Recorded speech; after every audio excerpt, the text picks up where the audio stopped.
आपका स्वागत है। मैं मोहम्मद अली। शुरू करते हैं दिन भर की खबरों से।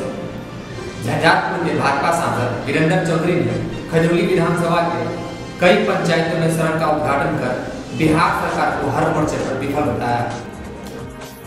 झंझारपुर के भाजपा सांसद वीरेंद्र चौधरी ने कहा है कि प्रधानमंत्री नरेंद्र मोदी के नेतृत्व में केंद्र सरकार सबका साथ सबका विकास एजेंडे पर काम कर रही है। यही कारण है कि देश से लेकर विदेशों में मोदी का डंका बज रहा है। ये बातें जयनगर अनुमंडल मुख्यालय के यूनियन टोल स्थित भाजपा नगर अध्यक्ष विकास चंद्रा के आवास पर पत्रकारों से बातचीत में सांसद ने कही। उन्होंने खजौली विधानसभा क्षेत्र के जयनगर, खजौली एवं बासोपट्टी प्रखंड के विभिन्न पंचायत में 1 करोड़ 19 लाख की लागत से विभिन्न योजनाओं का उद्घाटन किया। मौके पर पंकज सिंह राठौर, पुरुषोत्तम गुप्ता, गुलाब शाह, मनोज चौधरी, राजकुमार शाह समेत अन्य मौजूद थे। जिज्ञासा के दौरान उनके लड़के ने बताया मेरा कोई दुश्मन नहीं था, कैसे हुआ कोई जानकारी नहीं है, लेकिन पुलिस आज तक निष्क्रिय है। पुलिस कभी हम लोगों से न कोई पूछताछ किया है, न जिस जगह पर घटना घटी उस जगह पर न कोई क्वारी की है। इसके बाद हम तुरंत एसपी मधुबनी से बातचीत की। एसपी ने कहा कि पुलिस निष्क्रिय नहीं है, लेकिन है से उंगली दिखता नहीं है आपका सक्रिय, एकदम निष्क्रिय है। पूरे जयनगर के लोग आक्रोशित हैं, क्योंकि 3 से 4 घटना घट चुका है 2 से 3 महीना के दरमियान। अन्यथा यहाँ बहुत बड़ी घटना घट सकती है, और जो घटना घटी है बहुत निंदनीय है।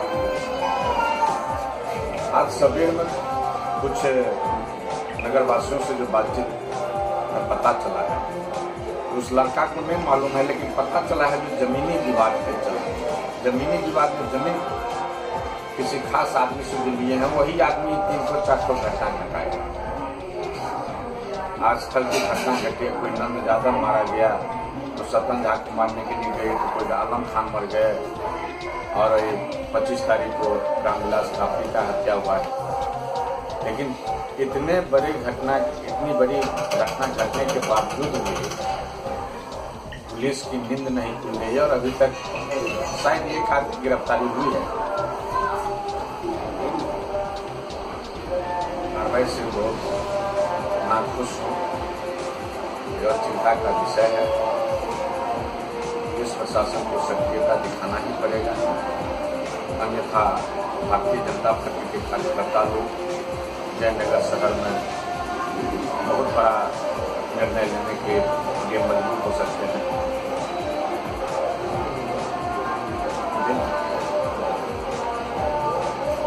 कार्यक्रम है जयनगर प्रखंड के 2 समाज विकास योजना का उद्घाटन। उसके बाद बासोपट्टी प्रखंड में 2 सीमा विकास, 2 ऐच्छिक पुरस्कार, और एक खजौली में है ऐच्छिक पुरस्कार। वो भी लिख दीजिए, आप भी लिखिएगा, वो जाएगा, वो भी लिखिए। जयनगर अनुमंडल के बासोपट्टी प्रखंड के छतौनी गांव में 1 दिवसीय इमामुल अंबिया कॉन्फ्रेंस के आयोजन के अवसर पर सपा प्रदेश अध्यक्ष सह पूर्व केंद्रीय मंत्री देवेंद्र प्रसाद यादव ने संबोधित किया। जयनगर अनुमंडल के बासोपट्टी प्रखंड के छतौनी गांव के राजा मोहल्ले में शनिवार की रात्रि 1 दिवसीय इमामुल अंबिया कॉन्फ्रेंस का आयोजन किया गया। 1 दिवसीय कॉन्फ्रेंस में भारत सहित पड़ोसी राष्ट्र नेपाल के भारी संख्या में इस्लाम धर्म के विद्वानों ने भाग लिया। कॉन्फ्रेंस को संबोधित करते हुए यूपी इलाहाबाद के प्रख्यात उलमा मौलाना गुलाम रब्बानी ने कहा कि इस्लाम धर्म आपस में नफरत नहीं मोहब्बत का पैगाम देती है। मजहब इस्लाम सभी धर्मों का सम्मान करती है। उन्होंने कॉन्फ्रेंस में उपस्थित लोगों को शिक्षा अपनाने के साथ आपसी तालमेल स्थापित करने की बात कही। कॉन्फ्रेंस में मुख्य अतिथि के रूप में उपस्थित सपा के प्रदेश अध्यक्ष सह पूर्व केंद्रीय मंत्री देवेंद्र प्रसाद यादव ने कहा कि शिक्षा के बिना मनुष्य का जीवन अधूरा है, इसलिए हर मनुष्य को शिक्षा ग्रहण करनी चाहिए। यही शब्द हजरत मोहम्मद मुस्तफ़ा सल्लल्लाहु अलैहि वसल्लम ने कही। उन्होंने कहा कि बुनियादी ढांचा पर जोर देने की जरूरत है। मुल्क में मिल्लत भाईचारा से ही राष्ट्र का निर्माण हो सकता है।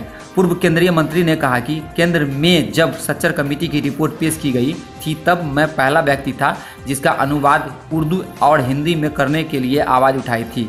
सच्चर कमेटी की रिपोर्ट पेश होने से महिला के साथ साथ पिछड़े तबकों को इसका लाभ मिलेगा।